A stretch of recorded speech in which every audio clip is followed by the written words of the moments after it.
പാലുകാച്ച സമയത്തെ നമുക്കൊന്ന് വൃത്തിയും വെടുപ്പും ആകണമല്ലോ. അങ്ങനെ ഞാനും ഏകക്കുട്ടിയും കൂടെ ഹെയർ കട്ടിങ്ങിന് പോയതാണ്. നമ്മുടെ ഫെയറിലാണ് പോയിട്ടുണ്ടായിരുന്നത്.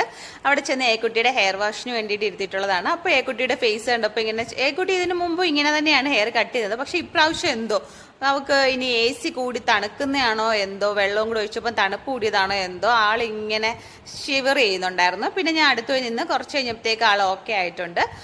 ഹെയർ കട്ട് ചെയ്യുന്നതിനൊന്നും പുള്ളിക്കാരത്തിക്ക് ഒരു കുഴപ്പമില്ല കേട്ടോ. പുള്ളിക്കാരത്തിക്ക് ഇങ്ങനെ ഒരുങ്ങി ഹെയർ സ്റ്റൈലി ആയിട്ടൊക്കെ നടക്കാൻ പുള്ളിക്കാരത്തിക്ക് ഭയങ്കര ഇഷ്ടമാണ്.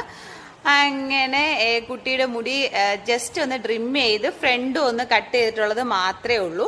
അങ്ങനെ ലാസ്റ്റ് എല്ലാം കട്ട് ചെയ്ത് കഴിഞ്ഞുള്ള രൂപമാണിത്. ഏക്കുട്ടി നല്ല ഹാപ്പിയാണ്. ഏക്കുട്ടിയുടെ ഹെയർ കട്ട് ചെയ്തത് ഈ ഒരു പയ്യനാണ്. ആളും പുള്ളിക്കാരത്തിയുടെ ഇതിനനുസരിച്ച് നിന്ന് കട്ട് ചെയ്ത് കൊടുത്തു. ഇതാണ് ഫൈനൽ ലുക്ക്. എല്ലാവർക്കും ഇഷ്ടമായി കമന്റ് ചെയ്യണേ.